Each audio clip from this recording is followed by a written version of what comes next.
Mount McKinley was established in 1917, less than a year after the creation of the National Park Service. The Lands Act tripled its size to about 6 million acres, changed its name to Denali, and designated most of the former Mount McKinley National Park as wilderness. Katmai was established soon after, in 1918, just 6 years after the 1912 eruption of Nova Eruptive volcano formed the Valley of 10,000 Smokes. The Lands Act also enlarged Katmai by more than 1 million acres. A national monument since 1925, Glacier Bay was enlarged by more than 500,000 acres by the Lands Act. The last national park unit in Alaska added before the Lands Act, Klondike Gold Rush National Historical Park, has become our most visited site. It sees a gold rush of more than 800,000 visitors every summer. Those 5 park units made up the National Park Service's management responsibilities in the late 70s. But for several years prior to that, we had staff working on the plans for what would eventually become the Alaska Lands Act. While the drama and the political compromises would come in Washington, the system of parks in Alaska today owes its existence in part to the long and faithful service of many of our employees. People like Ted Swem, Zorro Bradley, Bill Brown, Don Follows, John Kaufman, Ray and Barbara Bain, Bob Bellows, Dick Stenmark, and Randy Jones, many others, many more translated ideas into maps, proposals, and eventually legislation. Some of those folks are here in the audience, and I'm guessing that 25 years ago they had no idea that what their work would bring about. Just prior to the passage of the Lands Act, this was a brief picture of national parks in Alaska.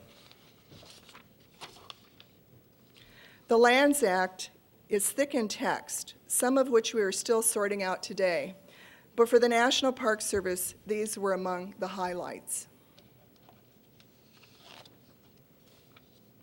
In addition to the dramatic increase in stewardship responsibilities, the Lands Act included management provisions that were unusual within the National Park System, some of which are noted here.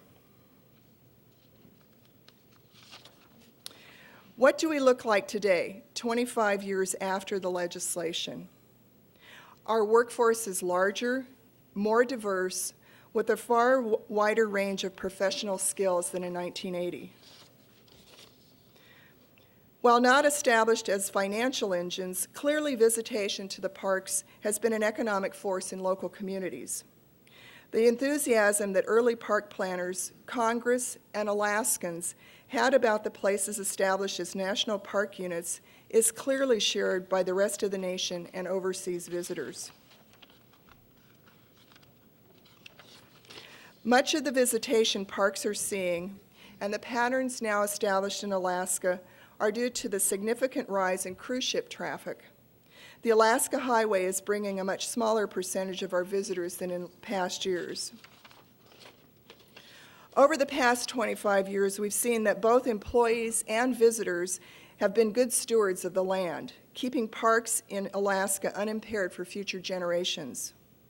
The incredible wildlife and habitat resources that were identified prior to the Alaska Lands Act, hundreds of thousands of migrating caribou, the spawning grounds for millions of wild Alaska salmon, breeding areas for peregrine falcons, and the relatively undisturbed interactions of predator and prey remain as they have been.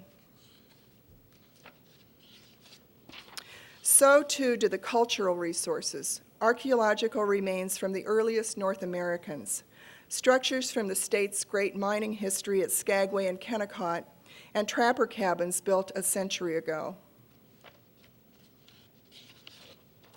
Caring for this unmatched part of America's heritage, both the resources inherent in each park and provisions for both staff and visitors has resulted in significant federal spending. Denali National Park has many facilities has had many facility improvements in 25 years, and this summer wraps up a $30 million renovation and expansion of front country facilities that includes a new visitor center, bookstore, improved camping facilities, trails, and parking. That work was preceded in years past by facilities at Talkeetna, along the park road at Teklenika and Polycomb Pass, and in the transportation system. Kenai Fjords is in the early stages of planning its third visitor center and headquarters in Seward, having outgrown the first two in 25 years. Exit Glacier and the Park Coast have become prime visitor destinations in Alaska. Wrangell St. Elias, the nation's largest national park at 13.2 million acres, is a growing visitor destination. The public is investing millions of dollars on the restoration and stabilization of the famous Kennecott mine buildings. A new visitor center has been opened in Copper Center, and the park is working closely with the neighboring gateway communities to balance the interest of visitation growth with the local lifestyle. In other locations, we've invested in Alaska's history, preserving its story for future generations. At Sitka, the Russian Bishop's House and Totem Pole collection have been restored. In Skagway, 15 historic buildings are entering their second century in good shape. Along the Yukon River, historic mining and trapping buildings have been restored, and many are open as free public use facilities. And something else has happened that veterans of the early 1980s might not have suspected. 2 new areas of National Park Service affiliation have been added. The Inupiat Heritage Center in Barrow is an affiliated area with New Bedford Whaling National Historical Park. And the Aleutian World War II National Historic Area in Unalaska is owned by the Unalaska Corporation. But the National Park Service has provided substantive technical assistance to preserve those resources. The work can be measured in dollars, and it is a significant sum for many small communities and the economy in general. And I defer to NPCA's slide yesterday that had $133 million on it. We show over 125, but Strata probably dug deeper than we did in our numbers. We believe the true value of this work and the true legacy of the Alaska Lands Act will be measured in the knowledge of Alaska's past and appreciation of her wild places by generations of visitors and residents yet to arrive. The construction numbers, the visitor counts, and the general knowledge that resources in parks are in good shape are comforting, but they do not tell the whole story for the National Park Service since passage of the Lands Act. As I noted earlier, the law included many provisions that were unusual for the national park system. In part because of the complex legislative history of the Act, there remain issues and opportunities for us today. The largest area of unsettled business is in the general arena of access, particularly process and provisions of Title 11. The majority of Title 11 deals with big projects. Long-time Alaskans will remember plenty of ideas such as Susitna hydroelectric power or dams on the Yukon. But the real test of Title 11 has not been in the mega project, as few have gone beyond the idea stage. The test has come through the relatively brief language in Title 1110 regarding inholdings and use of motorized access. In part, the test is harder than Congress or the administration in the 1980s might have imagined. Because of changing technology, economics, visitor patterns, and demographics. Snow machine access across public lands may have seemed relatively straightforward 25 years ago. Today, machines are far more powerful and reliable, making high speeds, slope climbing, and 100-mile days an easy effort. More machines are going farther into what was remote backcountry than ever before, adding new complexities for managers.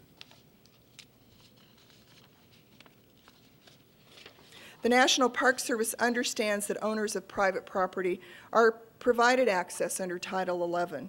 How that access is managed has varied among parks and agencies. We are working with the state of Alaska and local public citizens to add definition and certainty, both for property owners and park managers. We have a draft access guide out for one round of public review, and we'll take a second draft to the public later this year. Access of a different kind, that planned and built by public funding or public-private partnerships, also continue to be a post-ANILCA issue. On the south side of Denali, a partnership of the National Park Service, State of Alaska, and the Matanuska-Susitna Borough will put forward an implementation plan for visitor facilities this fall that we hope will fulfill some of the need for additional visitor destinations and allow well-planned access to recreational opportunities on the south side of the Alaska Range. A series of state and federal court decisions have meant the National Park Service has become a more fully engaged player in the management of subsistence since it was established in Title VIII of ANILCA. Through the Federal Subsistence Board and our Subsistence Resource Commissions, allocation issues, fish and wildlife seasons and bag limits, predator control proposals, and eligibility requirements have grown to be a substantial workload for many parks and within the regional office. My tenure in Alaska has been relatively brief compared to many of you in the room. And it's on the strength of so much hard work in the past that park managers like myself are able to stand.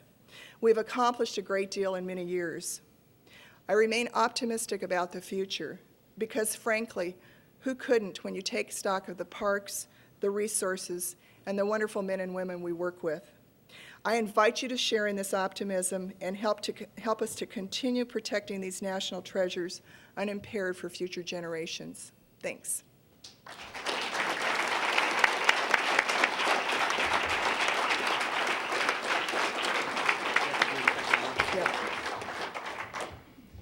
We'll do a slight little technology switch here, and we'll be up. Can everybody hear me without the mic? Okay, great. Our next speaker, as they're doing the transition here, is Todd Logan, and he is the regional chief for the Northwest Refuge System in Alaska. He's been doing this for about 6.5 years. Prior to that, he had had some experience with the refuges in the Everglades as well as in coastal Mississippi, and he was the first director for the Florida Panther National Wildlife Refuge, and he's also had tours in Washington, D.C. and also Albuquerque for the refuge system. Just to reiterate, equally as valuable to our conservation system units as the parks are, the refuge systems are extraordinary, and in some cases, some of the least visited, but still extraordinary nonetheless. And Todd will give us I think, a little pictorial overview of some of those incredible spots that many of us may have never been to before, and also begin to discuss more specifically some of the challenges he may face going forward as manager of these systems. Thank you. Yeah, thank you very much, David, and thanks everyone for being here. The Arctic National Wildlife Refuge. This incomparable wilderness is habitat to more than 250 animal species, including wolves, grizzlies, caribou, and millions of migrating birds. It is also the subject of an intense lobbying campaign by the oil industry. Unless we stop them, this world-class wilderness will become a vast oil development field. These are not my notes. Wait. Eleanor.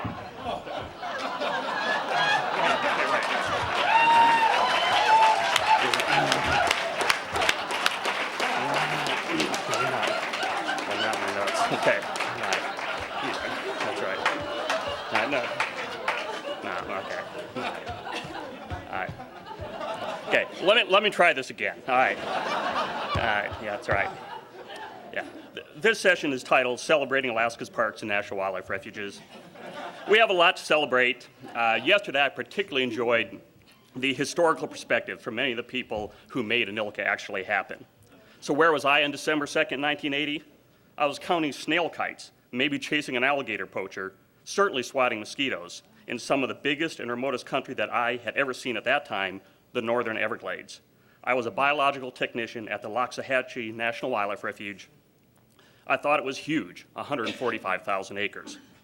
25 years ago, I would have laughed at the suggestion that someday that I would help manage and protect the 76 million acres of the National Wildlife Refuge System lands found here in Alaska. I've been doing that now for 6.5 years, and I'm humbled by the opportunity.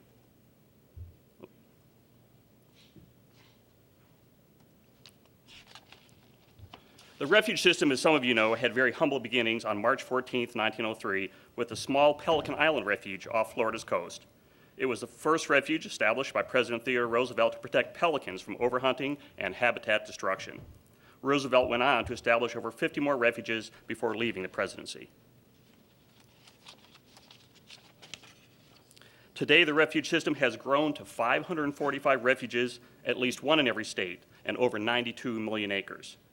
The National Wildlife Refuge System has grown with the additions of areas that were significant to national and international wildlife populations. With the signing of Anilka on December 2, 1980, conservation history and the National Wildlife Refuge System was changed forever. Not that we didn't have national wildlife refuges in Alaska before Anilka. We had a number of them, even before statehood. Theodore Roosevelt established 5 reservations in Alaska in 1909. President William Taft added Alaska lands to the refuge system in 1912 and 1913. Warren Harding stepped up to the plate in 1922, Calvin Coolidge in 1928, Herbert Hoover in 1929, and FDR in 1937.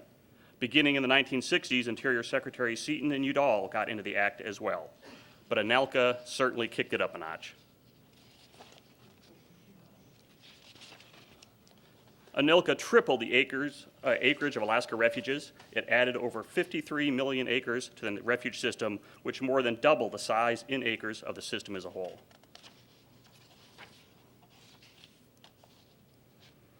It created 8 new refuges and added on to 8 others, bringing the total number of refuges in Alaska to 16.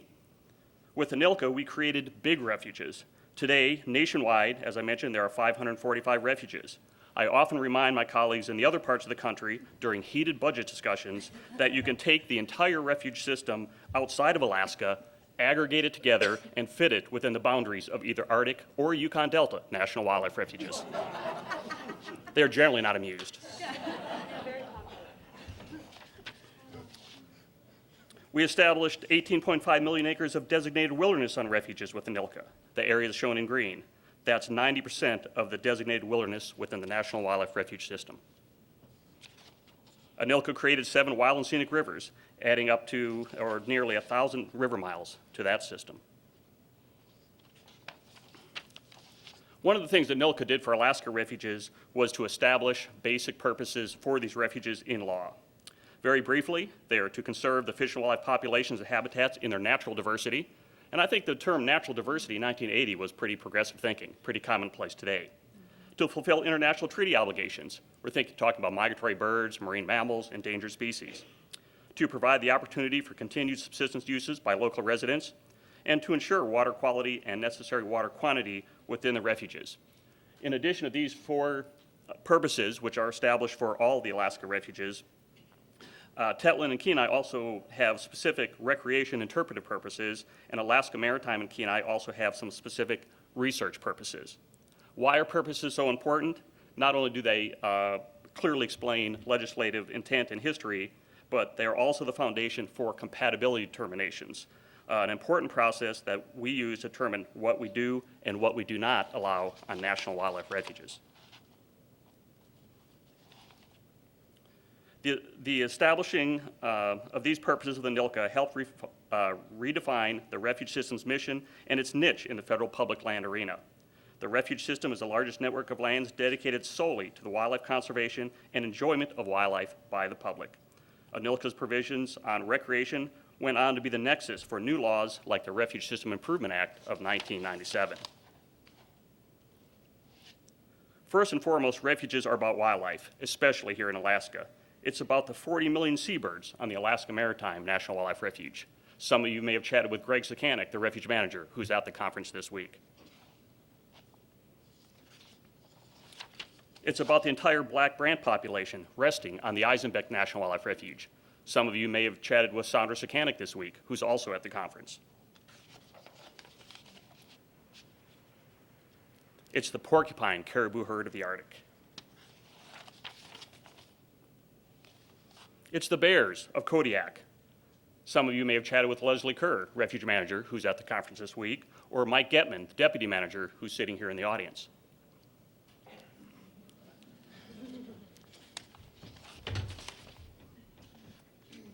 It's the salmon of Basharoff. Refuge manager Daryl Lons is sitting in the back.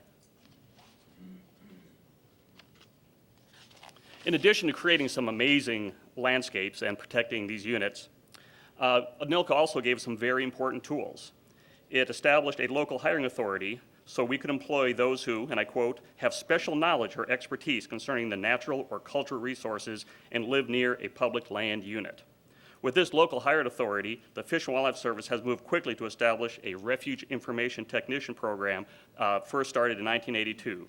This highly successful program continues today and employs over 24 Alaska Natives who work to inform, educate, and conduct vital refuge work in over 100 rural Alaska villages that are in or adjacent to refuges. ANILCA initiated comprehensive conservation planning for Alaska's 16 refuges in 1980, which served as a national model for similar planning efforts throughout the refuge system called for in the 1987 Refuge System Improvement Act. Alaska refuges provide incredible visitor recreational opportunities. In accordance with ANILCA, Alaska refuges are all open to an array of recreational opportunities. Last year, 2004, visitation in Alaska refuges approached 1 million visitors. The most popular recreational activities were fishing, wildlife viewing and photography, and attending interpretive programs and visiting our visitor centers. ANILCA provisions provide that all refuges are open to hunting and fishing. Alaska's comprehensive conservation plans of 1980 identified innovative wildlife opportunities, including the Kenai Refuge's 50,000-acre ski loop wildlife recreation area, which hosts a diversity of campgrounds, hiking trails, recreation cabins, boat launches, and facilities. Eisenbeck Refuge's wildlife tours at Cold Bay are offered during the summer to passengers of the Alaska Marine Highway Ferry System.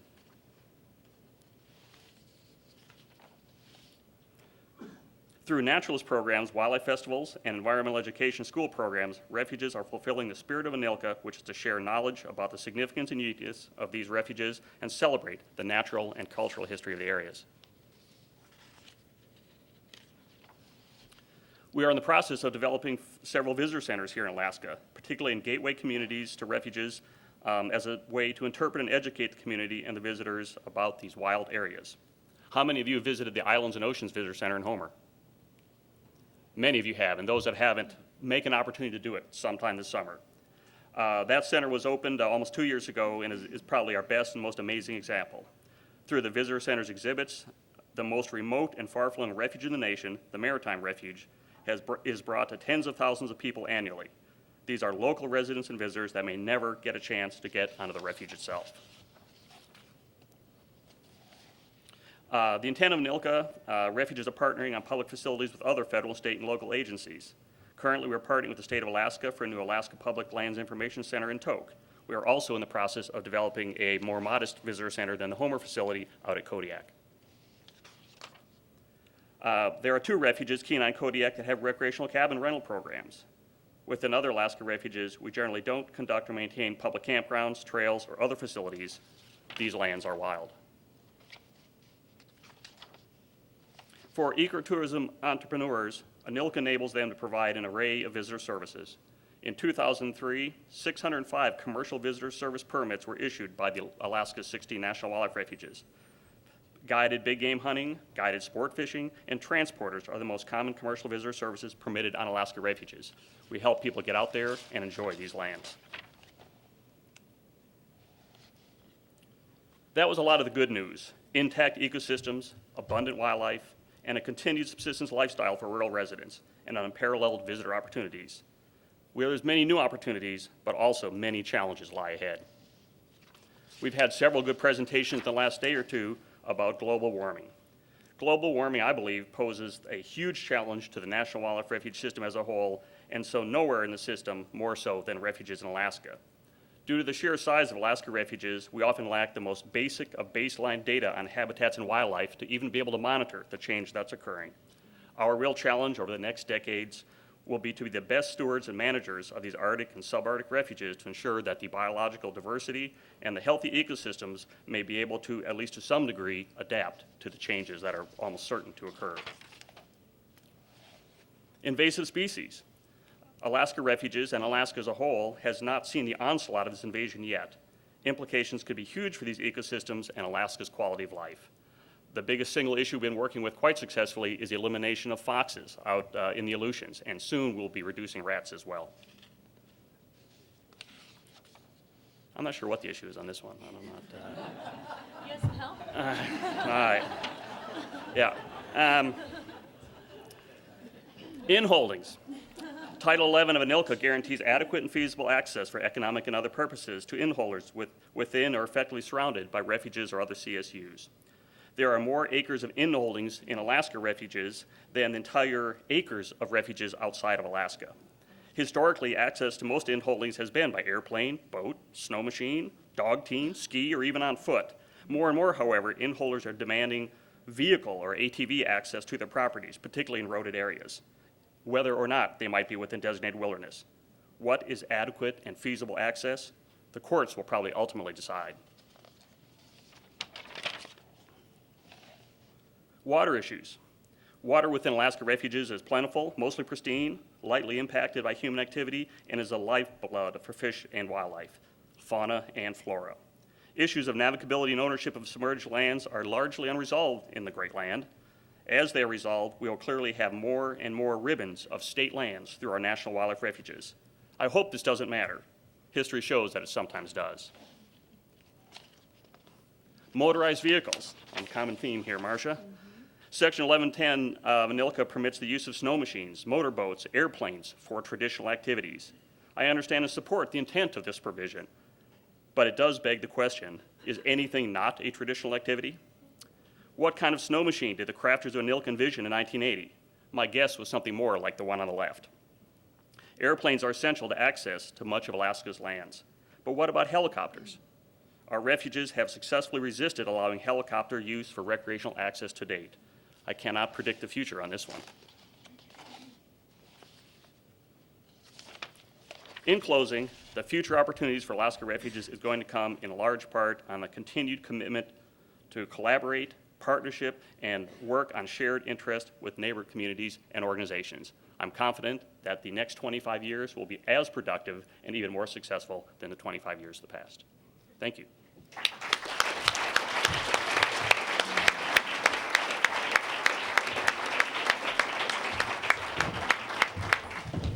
Thank you, Todd, and thanks to both Todd and Marcia for helping set the stage, talking about the overview of the park system, the refuge system, sharing with us a little bit on the critical wildlife, cultural, traditional aspects of these systems that are so important to all of us here in Alaska, and beginning to explore some of the challenges going forward, from access to in-holdings to motorized recreation and so forth.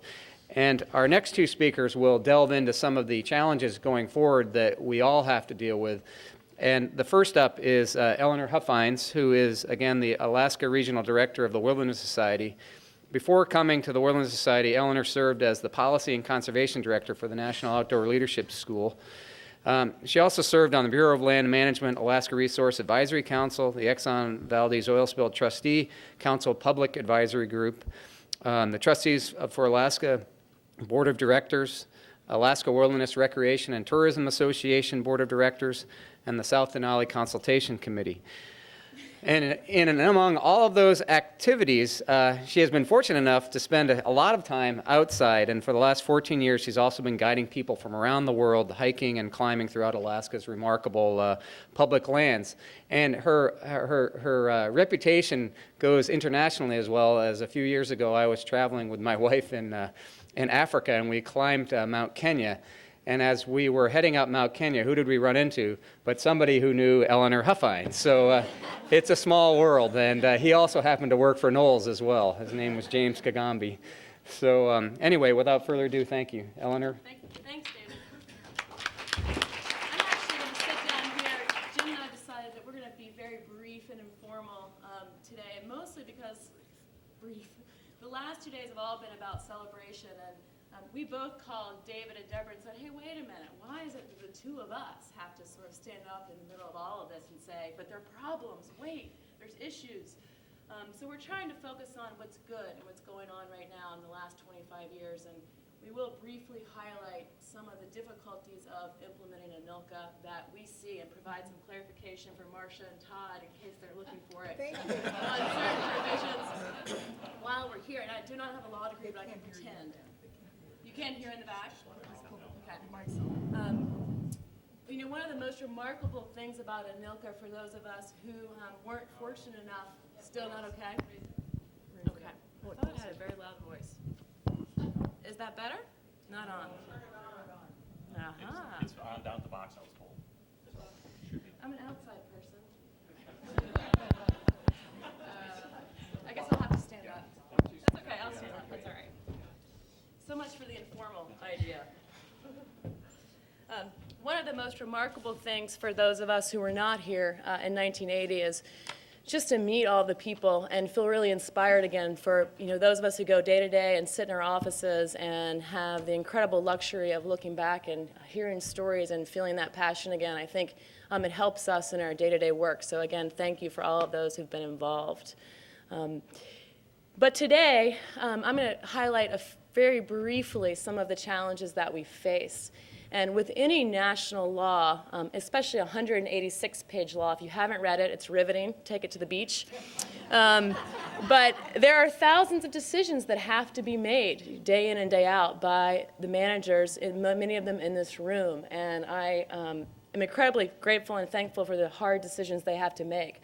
I can sit back and tell them what I think, and then they have to go figure out how to handle it. So again, I appreciate all of that work you all do. But ANILCA was about, to some degree, compromise. And unfortunately, probably the most obvious compromise that many of us are familiar with is the failure to designate the coastal plain of the Arctic National Wildlife Refuge as designated wilderness. But the other very difficult part of this bill is the implementation, as I mentioned.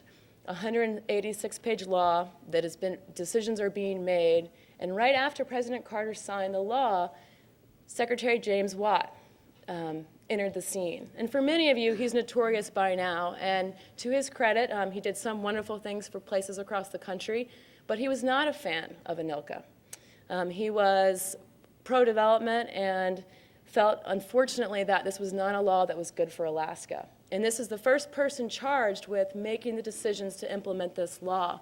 And I could go into a long history of some of the our perceived poor decisions during that era in the 1980s, particularly with ending wilderness reviews and not completing that process as mandated by the law, prohibiting the BLM from even conducting wilderness reviews. But I think it's important to focus on today because we have an incredible opportunity. The Park Service and the Fish and Wildlife Service are both entering multi-year, probably 5 to 10-year processes to revise all of their land management plans for the ANILCA conservation system units. And in many ways, this could be a wonderful opportunity to finally fulfill the intent of the law, to take those 186 pages and see the provisions through. It is an incredible opportunity for those of us on the ground to get re-engaged. We've learned a lot in 20 years about the land, about the people who live there and their needs and desires to be a part of that ecosystem.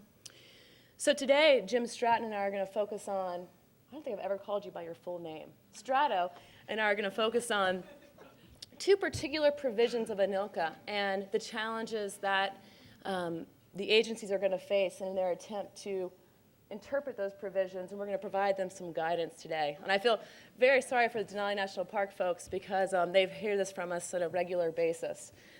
I'm going to tackle Title 13, which is primarily the wilderness review provision, and then Jim will quickly cover Title 11, 1110A, and the traditional activity provision. But we mostly want to have an opportunity to have discussion and time for questions. So wilderness review. Wilderness is a controversial subject in the state of Alaska, and I think rather than today sit here and espouse the incredible contributions designated wilderness makes to the state and our economies, subsistence, and fishing and tourism, I'm going to focus on the specific provisions of the law that have not been fulfilled to date. Many of you are probably familiar with the no more clause. It's a mantra that is often repeated. Have people heard that? No more? Oh, yeah, okay, just making sure. And it's misrepresented, and it's, from my perspective, not true. If you look at the provisions of ANILCA specifically directs the Fish and Wildlife Service in Section 1317 to go back and look at over 75 million acres in the park and refuge system and inventory it and determine whether or not it's suitable for wilderness designation. The law continues and says, in addition, you need to move that recommendation to the Secretary of Interior, move it to the President, and then to Congress. And I'm not here to tell you today that every single acre that qualifies for wilderness should be designated, although that'd be nice. But really that the public needs to be engaged in that process, and the intent of the law needs to be fulfilled, and the process needs to occur. In 1995, James Watt, during the original planning process, never did get final agency action on those decisions. They did review the 75 million acres in the park and refuge system and found that 72 million of them qualified for wilderness designation. But that decision still looms sitting in a file box unsigned somewhere. And to the Park Service and Fish and Wildlife Service credit, they acknowledge those early reviews and the system, but the current drafts and the planning efforts don't make any recommendation to move forward and don't allow, in many situations, the public the opportunity to continue the process and see it through. So that is actually one of the more interesting and important subjects we'll tackle during the planning process. And again, I think many of those, in their defense, there is a provision in ANILCA, and this is where some of the controversy and the misunderstandings come from, that says that it's Section 1326, for when you read your ANILCA over your summer break, that says there should be, after this law, no single-purpose wilderness study across the state of Alaska. And so many people look to that and say, then, we're done. The wilderness designation is complete. And I think when you read more closely, what you'll see, it says that it is complete as a single statewide wilderness designation. But what it does say is that in the management planning process, you should continue to look at wilderness as a resource value and the contributions it could have to the system. So that's one of many provisions, and I think Jim will talk a little bit about the access and then really give you all time to ask questions. Thanks.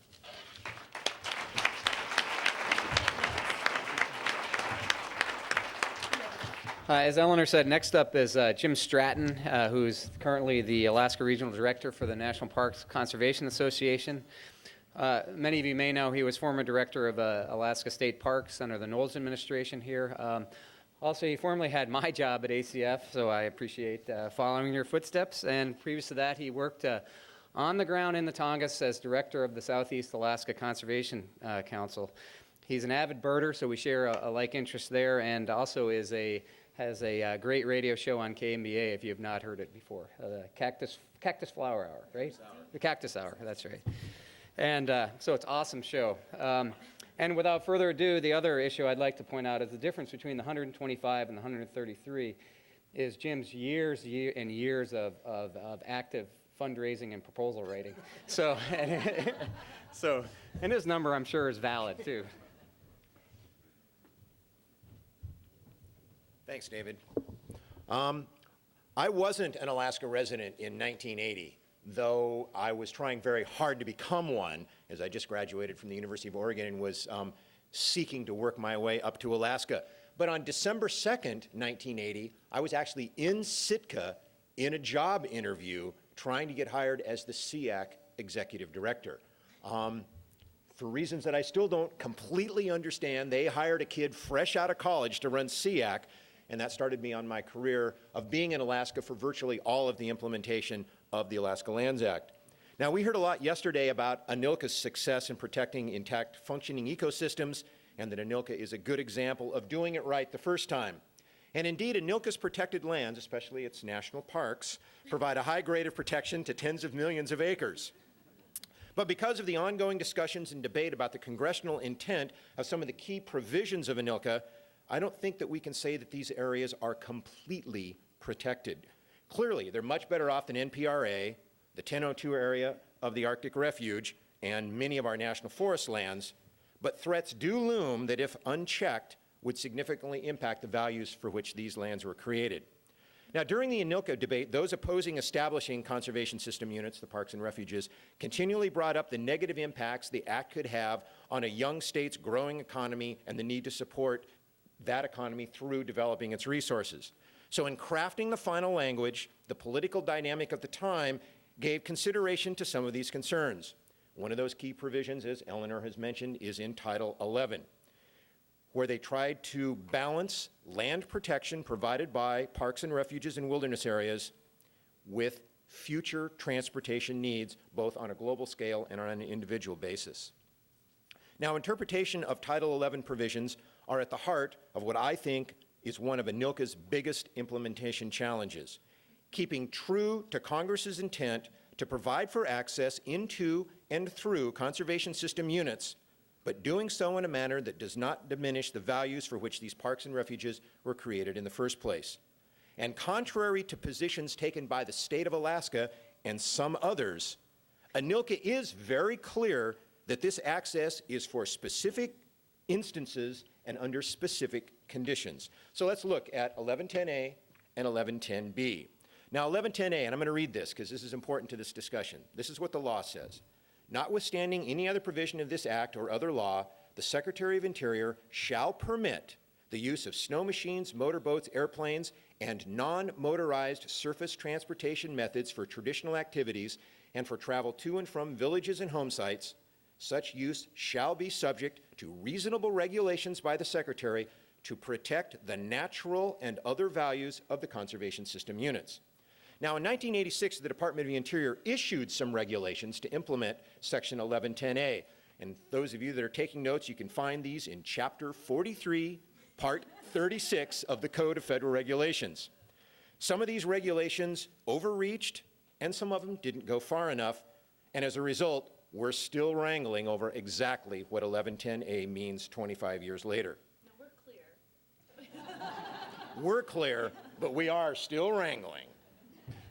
So specifically, neither Congress nor the subsequent regulations defined the term traditional activity.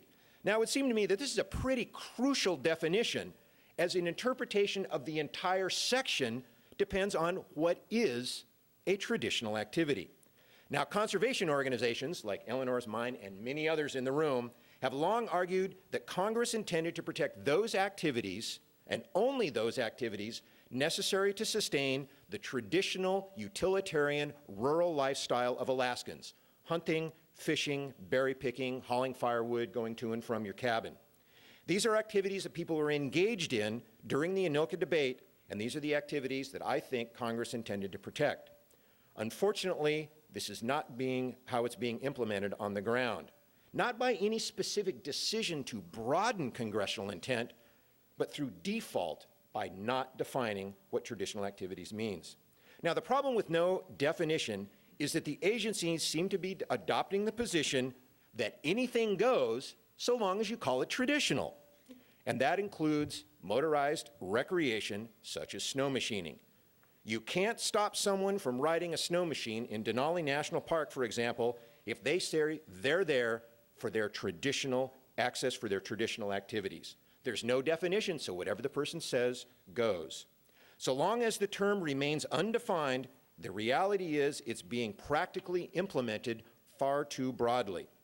Now, we're certain that Congress did not intend high marking and powder surfing by 21st century snow machines to be a traditional activity.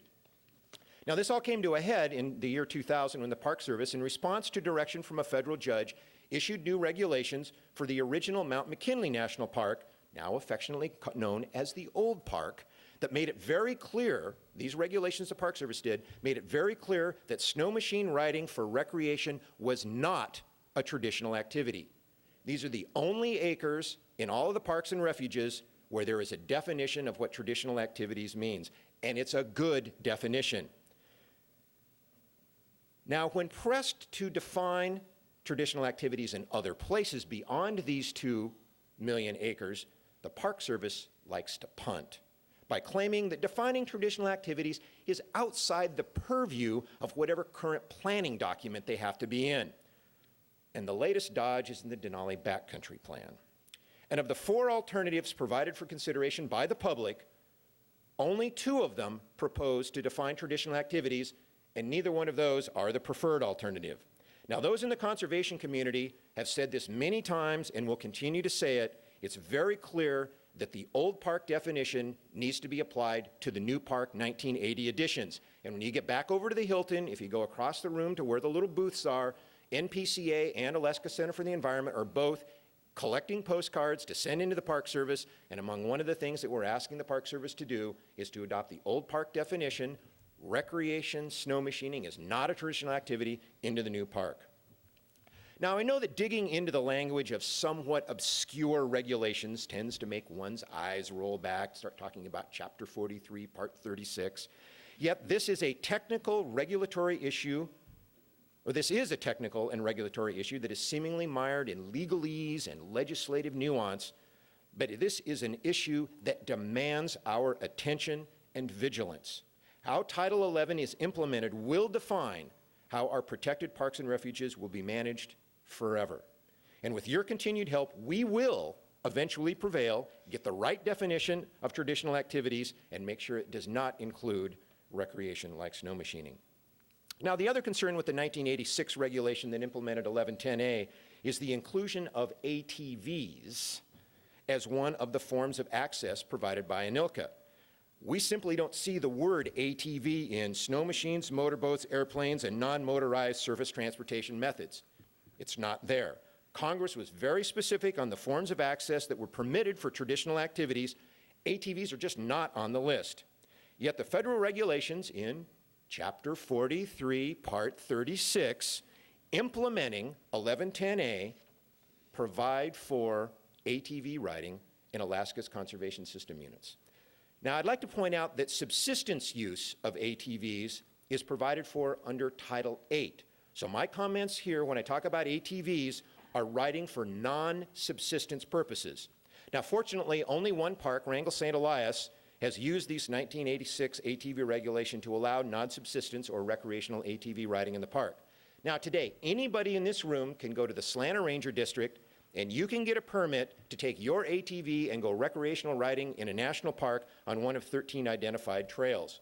Now, the impact to this riding, to anyone who has traveled out the Nebezna Road and tried to hike on any of those trails, particularly the ones to Copper and Tanata Lakes, is clearly evident. You are almost immediately greeted by mud pits and an ever-expanding trail corridor as the next people ATVing in go around the mud pit, because even though mud bogging is part of ATV riding, these are ugly mud pits. And even ATV riders go around them.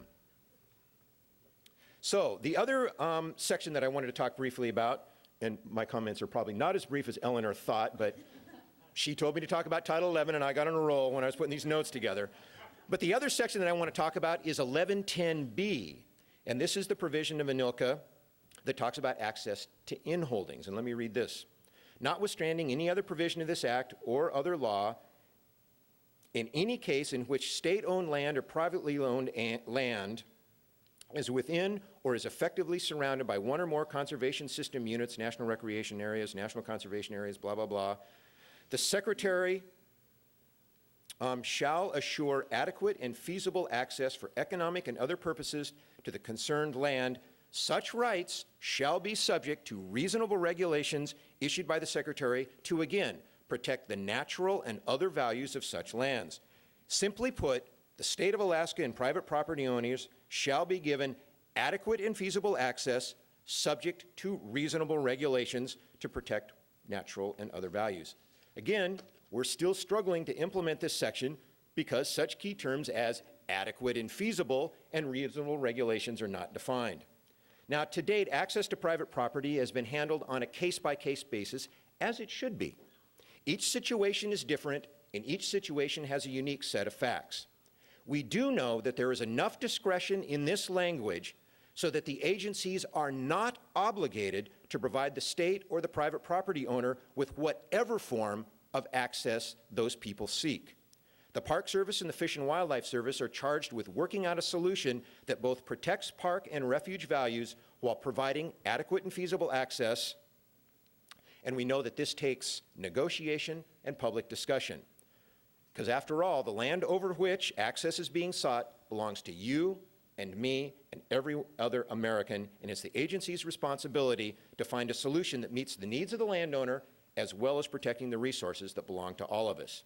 It can be a complicated process and will result in some kind of an environmental review. And to someone who doesn't fully understand the process or understand why there even needs to be a process in the first place, someone who is seeking this access, it can be pretty frustrating. And to their credit, the Park Service is working on an access guide, Marcia mentioned this in her comments, that describes exactly how 1110B access decisions are made. Now, this guide is not making policy, it's merely collecting all the information and processes that have been developed over the last 25 years and putting them all in one place. The result is that the public should be much more informed on how to get an access permit, and it will also help the agency stay consistent in how they apply their process to people across the board. But at no real surprise to anyone, the term access got people way wired up. And the first draft was heavily commented on, and there were many suggestions for how the Park Service could improve it, and Marcia suggested that there is going to be a second draft coming out soon. NPCA and others will continue to closely watch this process as there have emerged some significant differences of opinion, what a surprise, on what the process should be. Most significantly, the state of Alaska and many pro-development trade associations have strongly commented on the Park Service's first draft that NEPA, the National Environmental Policy Act, does not apply to access requests, and they want all references to NEPA removed from the guide. That means anybody could come in and ask for an access, and now they have to go through an environmental assessment. All that would go away. You would come in, ask for your permit, and the Park Service or the Fish and Wildlife Service would have to give it to you without doing any kind of review. Well, I think that's ridiculous. I mean, that's clearly beyond what both the Park Service and Fish and Wildlife Service can do it. I always do. Yeah. How do you really feel about it? So, but what it does show, it just shows you how contentious a how-to guide can become. So these access issues are decided on a technical regulatory level, and as I mentioned earlier, they are seemingly mired in legalese and legislative nuance. But proper implementation of congressional intent and subsequent implementation through regulations and agency policies will define our parks and refuges into the future. And that will decide whether they are truly protected conservation areas or will they become a close cousin to the adjacent general state and federal government general land where pretty much all motorized access goes. The key agency in determining these definitions and regulations, I think, is the National Park Service, because national park status is the highest form of protection afforded by Congress. And as these access questions are answered for parks, they will set the standard for how other agencies will be able to implement the same access rules on their lands. The extent of motorized activity in conservation system units and the possibility of overland roads and trails being constructed where none now exist will define our parks and refuges into the future. When you read a newspaper article or a newsletter article from an organization you belong to, or you receive an action alert on your email or one in your home mailbox about these transportation and access issues, please pay attention to them. Though they are complicated and they're not nearly as sexy as protecting currently unprotected lands, our ability to keep our protected lands protected as intact, functioning ecosystems absolutely depends on proper implementation and interpretation and implementation of these seemingly too obscure sections of ANILCA. Thanks.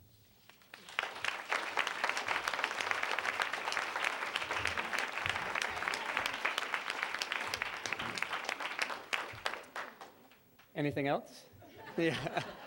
We're now at that critical time, of course, we've all experienced where it's time for questions and answers, and you're in front of the teachers in front of you, and everybody starts looking down at their desk saying, I hope they're not called upon to answer these difficult questions. And but unfortunately, some of the other refuge managers are sitting there, and the park employees are sitting out there, and you two are here.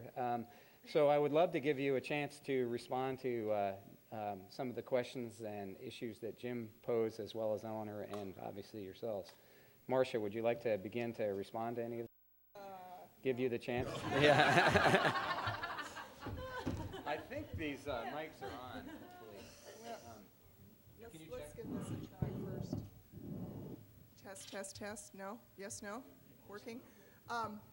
You know, Jim clearly articulated and does so well, and so does Eleanor, the challenges that we all face as we continue to try and implement this somewhat vague law.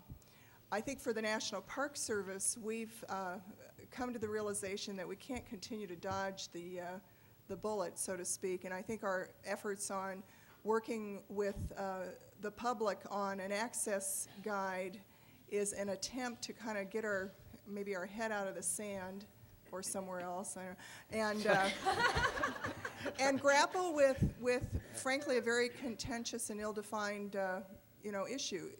I hear exactly what Strato's saying. As much passion can be heard from the other viewpoints on this topic, and I think our job is to make wise use of the information that we glean from not only the law. I also think, and one of our education responsibilities as public land managers is to educate the public that ANILCA is not the only law. We have an Organic Act, we have NEPA, we have a Clean Air Act, we have Clean Water, Wilderness Act, and the complex set of law that we frankly have to interpret on the fly in many cases make our jobs extremely difficult. But we hear you, Jim and Eleanor. I mean, we're not daily, yeah. And I think the importance is that we're continuing the dialogue and that contributing viewpoints are going to make the product and the process and our collective understanding of how to make this work on the ground better. Todd, do you want to? Very briefly, those of you, everyone in here is probably familiar with ANILCA to some degree. It's what, 187 pages? Is that what I heard? 186. And it is a wonderful law, but it is full of ambiguity, even flat out conflicting language at times. In a perfect world, we would clarify those things through regulation, through policy, and to date, after 25 years, in many cases we haven't. My biggest concern is now the time to try to seek that clarification. The current political environment is an interesting one, and sometimes be careful what you ask for. Exactly. So I don't know the answer, but it's difficult times to at least get the kind of answers that many people in this room probably would like to see. Along these lines, there are questions. Jack, yeah.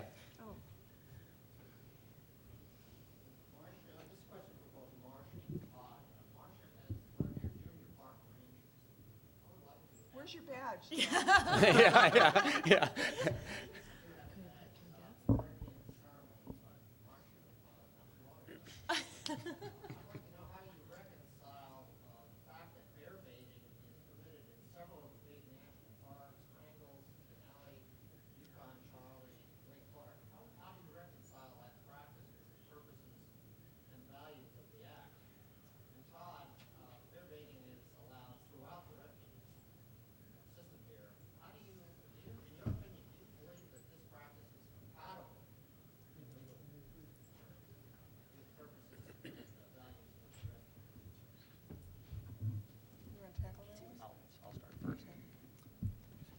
Jack, I guess you and I have chatted on this topic, and but the issue of bear baiting on national wildlife refuges, it is permitted on those refuges that where state law allows bear baiting. So it's not all 16 refuges, because this law does not allow bear baiting throughout the entire state, but it's about half, if I remember correctly.